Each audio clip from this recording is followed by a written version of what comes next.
You know, we have this quintessential Hindi language saying, "Ghar ki murgi dal barabar." It's perfectly acceptable. Jaijit Bhattacharya, so now it's about perception. Okay, and I think we've nailed it that the reason you are tempted to go abroad, travel abroad, these are good things. Nobody's saying don't do it. These are excellent things to do. But the wow factor in them is just about perceived value. You can find the same waterfalls and the same lakes and the same mountains and the same deserts in your own backyard, because India's geography is also very vast.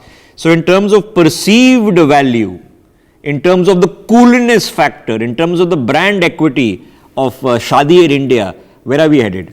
Yeah, I think it's also a matter of insecurity from the people who have these wedding destinations outside of India, because having a wedding destination within India, you would need to have the ability to say that you did a good job, that you did a great job for your children, and those who are getting married should also be feeling that way. Now, of course, there are also challenges in terms of logistics. Clearly, besides a few places in India, such as Goa and Jaipur and Agra and so on, some of the more exotic places, such as, if you look at the region around the Brihadeshwara temple, there are 5 temples lined up on 79.6 degree meridian, which you will not find anywhere else in the world.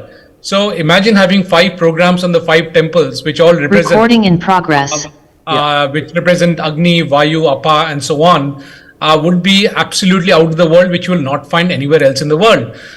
Clearly, there is an infrastructure issue which also needs to be catered to, but largely it is what Dr. Sharad has just mentioned, which is about a perception issue, and people who feel insecure about saying that they had a great wedding within India are the ones who are really going out. And now, sure, we are a democratic country and people are free to do what they want to do, but we need to really look at what we have in offer, which is not available anywhere else, and it's us who needs to step up and package it properly and present it. Gentlemen, let me get Jaijit into this. Now, Jaijit, I know an individual, Amannath. Okay, now he went around and bought all these forts, Neem Rana and all these other forts. Now, 20 years ago, I mean, who the heck was going to Neem Rana, back of beyond? Okay, but with a little bit of common sense that once the highways are developed and you want these quick outstation getaways for a weekend, Delhi has very little options. We all grew up, you went to Shimla or Mussoorie and there was nothing else.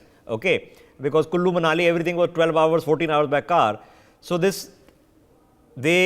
infrastructure expanded, and now these have become routine destinations. So the entrepreneurs who bought them out are raking it in. So is it obvious now where the economic opportunity is, the capacity will follow? Yeah, I mean, the point is that if you want to have a destination wedding and if you are from Delhi, will you have the wedding within Delhi? You will not, right? So destination wedding will be maybe Shimla, maybe Jaipur, but that again, as you mentioned, is kind of beaten down and it's not really exotic. Now let's pick up any exotic destination. Let's say Kurseong as an example.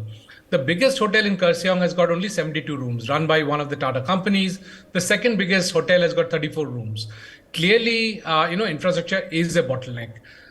Let's ask the question the other way around also, that why is it that we are going to Thailand and we are going to Central Europe?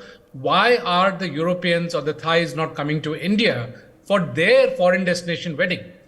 Because there will be couples who would always say that I would like to have a foreign destination wedding, no matter what that foreign destination is. Yeah, so they go to the Caribbean, they go to the Seychelles, they go to these kind of places. Why don't they come to India? Exactly. And therefore, there is some infrastructure issue that we also need to look at from our side.